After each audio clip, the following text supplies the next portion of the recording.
சட்டவிரோதமாக தனியார் காணிகளில் அமைக்கப்பட்ட தையட்டி திசவிகாரை முன்பாக இன்று சனிக்கிழமை காணி உரிமையாளர்கள் போராட்டத்தை மேற்கொண்டு வருகின்றனர். இதனையடுத்து போலீசார் பெருமளவில் பேருந்துகளில் அழைத்து வரப்பட்டு அங்கு குவிக்கப்பட்டுள்ளனர். தையட்டி விகாரையில் பௌர்ணமி தினத்தினை முன்னிட்டு புதிதாக புத்தர் சிலை ஒன்றினை நிறுவும் நோக்குடன் சிகிரியாவில் இருந்து புத்தர் சிலை ஒன்று கொண்டுவர முயற்சிகள் முன்னெடுக்கப்பட்டதாக முன்னர் தகவல் வெளியாகியிருந்தன. இந்த நிலையில் குறித்த போராட்டம் பொதுமக்கள், பல்கலைக்கழக மாணவர்கள், சிவில் அமைப்புகள், தமிழ் அரசியல்வாதிகள் இணைந்து மேற்கொள்ளப்படுகின்றது. இதேவேளை போராட்டத்தில் ஈடுபட்டவர்களை அச்சுறுத்தும் வகையில் ட்ரோன் கேமராக்கள் மூலம் கண்காணிக்கப்படுவதாக இன்றைய போராட்டத்தில் கலந்து கொண்ட ஒருவர் தெரிவித்துள்ளார்.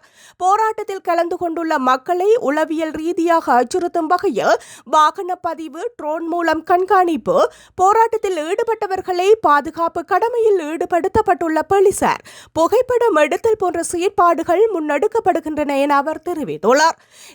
இந்த அச்சுறுத்தல் இல்லாதிருந்தால் ஏராளமான மக்கள் போராட்டத்தில் கலந்து கொள்வார்கள் எனவும், காணி விடுவிக்கும் வரை இந்த போராட்டம் தொடரும் எனவும் அவர் மேலும் கூறியுள்ளார்.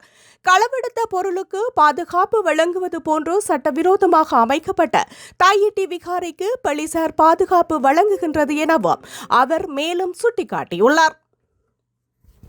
இதுபோன்ற மேலும் பல முக்கிய சுவாரஸ்யமான செய்திகளை அறிந்து கொள்ள லங்காஃபோ யூடியூப் சேனலை சப்ஸ்கிரைப் பண்ணுங்கள்.